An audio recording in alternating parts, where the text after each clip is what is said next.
Ferran, és un plaer parlar amb tu avui d'un llibre.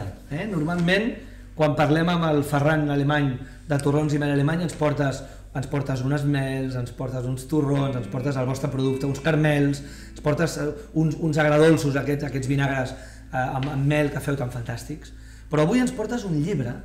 Concretament, aquestes tapes interiors són la serralada del Montsec. Vosaltres sou territori Montsec, Os de Balaguer, per tant això és allò, situació claríssima. El llibre és aquest, és un llibre que es titula La princesa de xocolata, il·lustrat per la Mònica Benavarre i amb text de la Montse Rubinat Sindreu.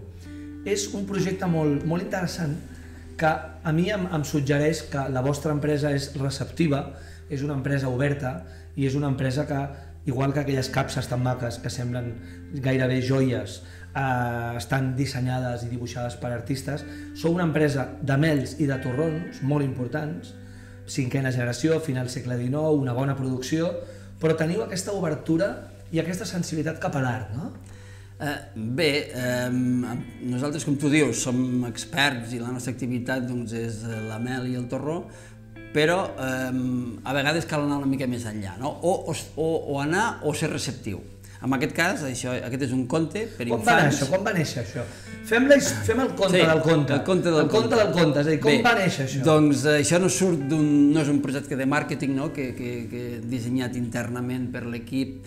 Això ens ve un tercer... És el que ens passa a les empreses, que a vegades reps un mail, reps inputs, reps molts, i a vegades alguns, la teva intuïció et diu, mira, aquí podríem fer alguna cosa, això, doncs no. En aquest cas, aquesta noia, és una noia, la Montse Rubinat, ens ve a veure que ella està afincada a prop del nostre territori, no està ben bé al Montsec, però està a Lleida, ella ve de Barcelona, però ara viu allà, i es veu que ella va aprendre a caminar, va explicar una anècdota a Balaguer, molt a prop del nostre municipi, i per tant li porta records d'infantesa. I un d'aquests records d'infantesa és el flaire dels dolços, concretament el que nosaltres fem al nostre obrador. Per tant, se va inspirar amb els torrons i les mels del Montsec per fer un conte arrel del naixement de les seves filles.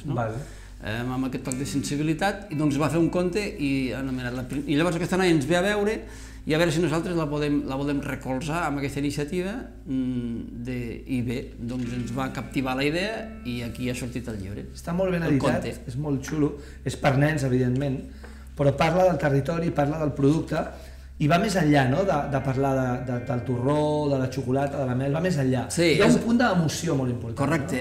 Jo sempre dic que aquest conte barreja, hi ha una bona barreja les emocions amb la dolçor, en aquest cas dels nostres productes. Per tant, jo entenc que és una bona combinació. Aquest conte és un conte, no és ben bé un conte clàssic de la noia desvalguda que després ha de conèixer amb un príncep i la treu.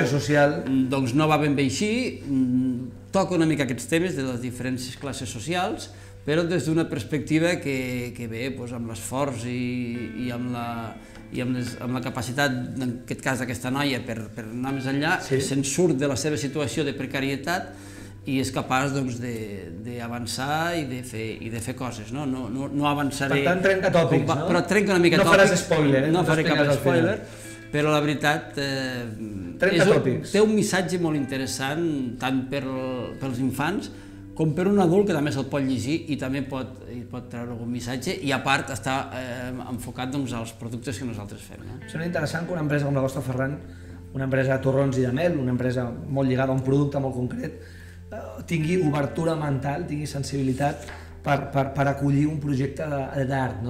Segurament no és la primera vegada ni serà l'última, és a dir, teniu aquesta obertura cap a l'art, no? Nosaltres fa 2 o 3 anys vam fer una reflexió i ens vam adonar que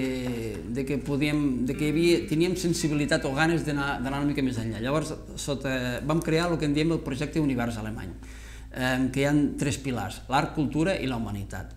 Doncs aquest producte entra dins de la pota cultural, és a dir, recolzar-nos o ajudar-nos d'aquest producte, doncs, així com les caixes artístiques que vam parlar fa uns dies, doncs ens porten a la pota artística, o quan fem treballar, donem feina als tallers amb disc als centres especials de treball, toquem el pilar humanitat, doncs aquest entraria dins d'aquest univers alemany amb el que és la línia de cultural, no? Felicitats per aquesta iniciativa, que és dolça, però que no es pot menjar, però sí que es pot llegir. Es pot llegir i les emocions i la dolçor és una bona combinació. Ho recomanem. Un plaer.